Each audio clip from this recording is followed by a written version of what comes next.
That's the thing. I can't quit roofing and go do something else tomorrow. That's not even an option in my head. That's kind of my philosophy. I always try to work in neighborhoods that I'm already present in. Yeah. So you've learned a ton on what works on videos on social. hmm What are some big principles for that, and how can they use them for their Yeah. videos? Hey, how's it going? This is Tim Brown, and this is the Hook Better Leads podcast. And today I've got Andrew from Masters Roofing in Memphis. Yep. Memphis, Tennessee. Appreciate you having me on, man. Yes, sir. Thank you for being on. And I want to talk about incorporating video better into your roofing company. And the way you've done it is extraordinary.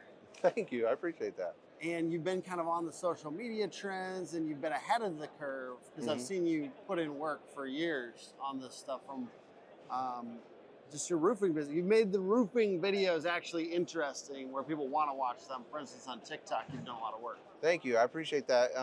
It's been a long journey. I started back in 2017. It was really something that our company didn't have at the time. My father and my brother are old school, and they kind of both had their own little system kind of set up in the company already. But I was kind of looking forward to a way to kind of prove myself to them. That's kind of what you have to do in a family business anyways. And so no one was over social media.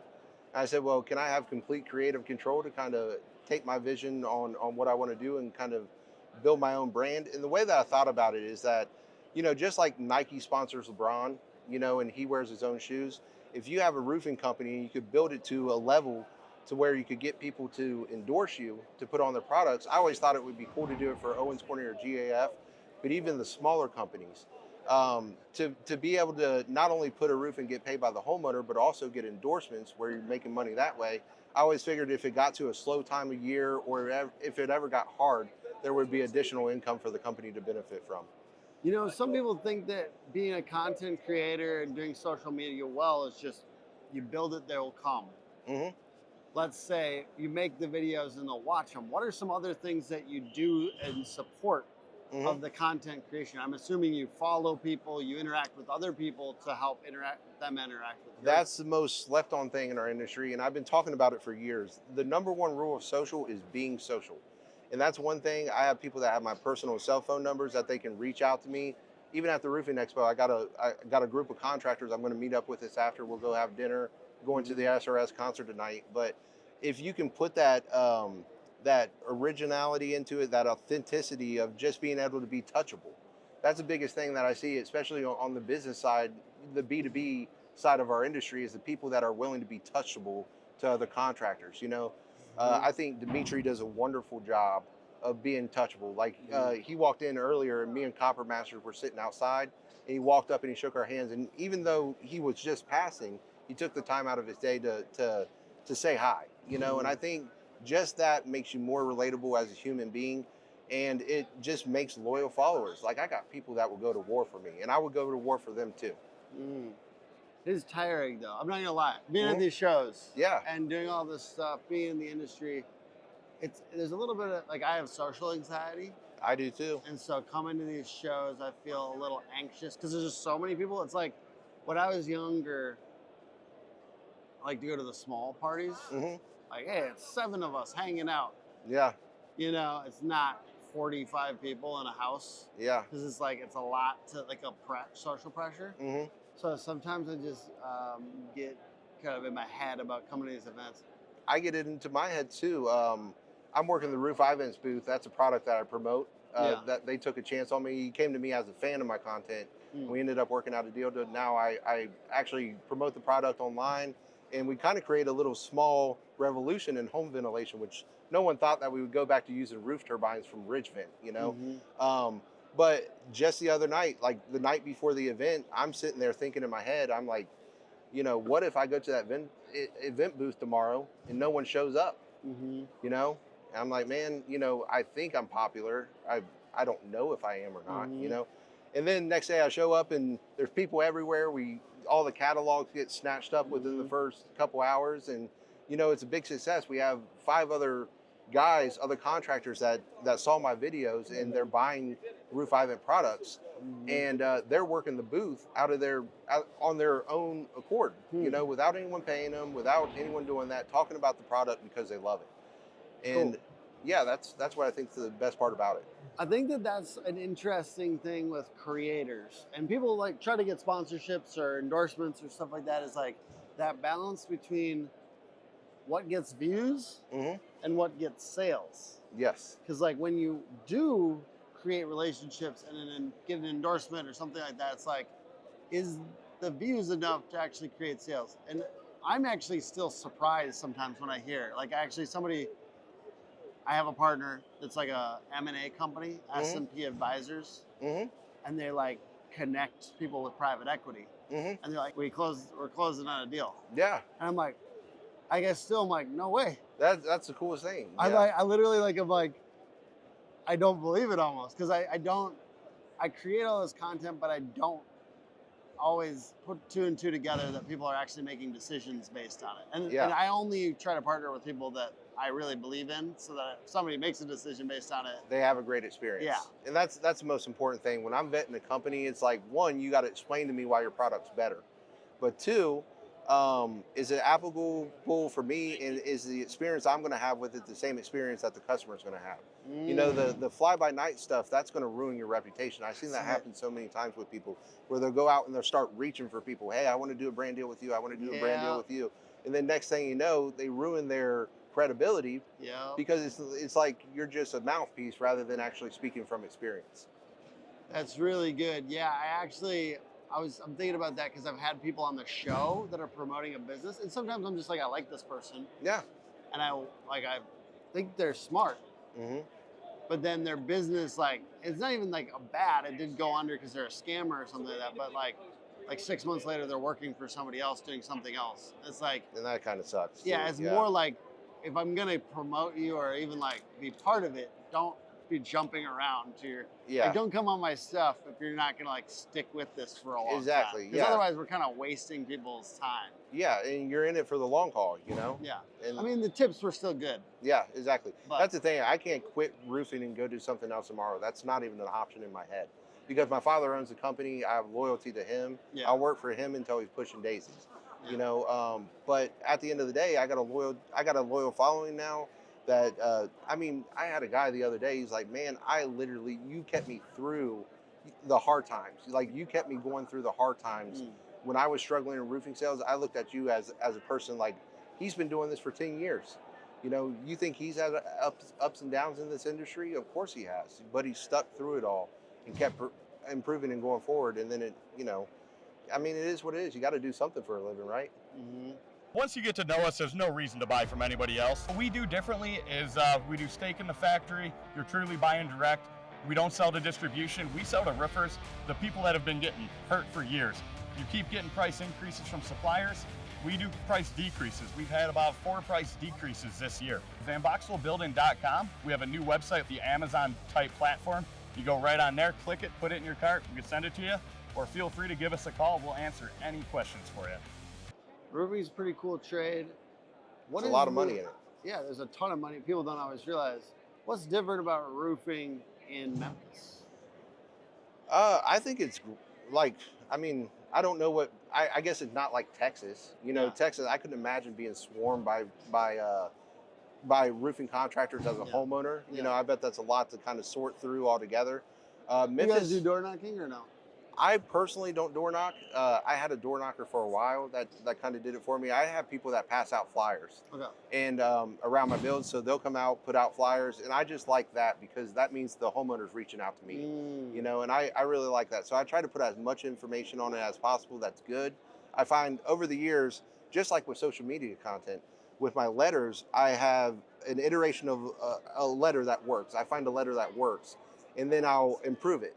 But doesn't just because you improve it doesn't always mean you're going to get a better result So you're canvassing basically around around the builds. around the builds. And then who do you use for that? Do you just like find people that are yeah, freelance people in kind of college, you know, that trying to make an extra buck. You thing? know, So what is your process like? You text them and say, hey, I've got this build. Can you do the neighborhood? yeah, the company has it set up for us, so they just come in every week. They put the flyers together, and then they put them out for us. So the day of the build. Cool. I mean, that's a very smart thing. I always just suggest people push into everything around your jobs. Yes. It's the biggest thing around the jobs because it's its own physical advertising. It shows you're a real company, and so double down on that. Yep. And even with Facebook ads, I think they work. Facebook and Instagram ads work best if you have a neighborhood where you've done 10 to 12 roofs in. You set up a location, right? You can put an address in, set up a small location around that neighborhood. Just doing a video out in the yard, or even if you're doing something a little bit more serious, on the production side of things, targeting it to a neighborhood that you already have business in is a great way to do it, because they see you in the neighborhood. They might see your wrapped truck. They might see your face if you're out flying a drone up doing an inspection. So I think that's kind of my philosophy. I always try to work in neighborhoods that I'm already present in. It's good stuff. Can you give the audience tips around videos? So you've learned a ton on what works on videos on social.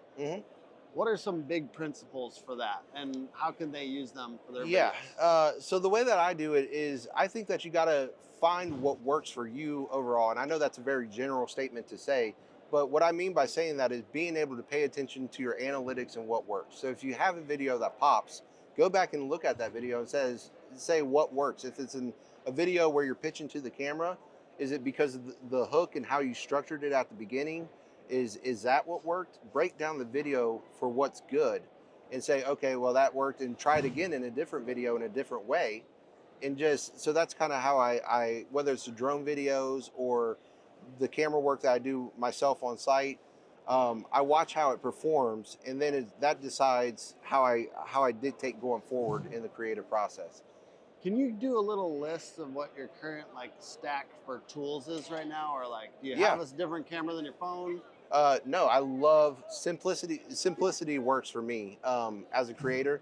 I love being able to shoot right off of my phone. So that way, no matter where I'm at, whether I'm at the expo or I'm at a job site, I can just pull out my phone and I can create good reels that that resonates with people. What's the most views you've ever gotten on one piece of content? Think 100. I don't know exactly, but I know I gotten over, I think 800,000 views. I think really? on one on Instagram. Nice. Pretty crazy drone video. Yeah. But yeah, so I mean, there's been a couple that pop. I don't necessarily pay attention to the numbers.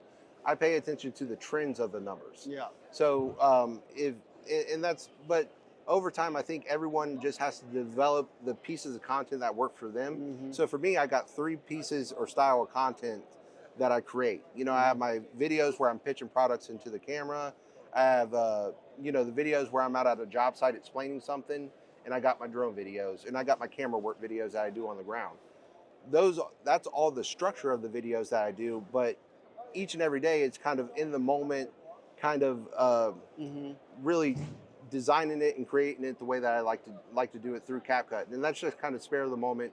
I'll find an audio that I like that resonates with me, and I'll just start creating, and then. So sometimes you start with the audio. Yeah. And you're like, I think this will be a cool video with this audio. Yes, exactly. Or I'll do the editing of the video first, and then I'll find an audio that I like, and I'll start working with the video, speeding it up, slowing it down, cutting it up to get it to where it moves the way that I want it to in the video. So.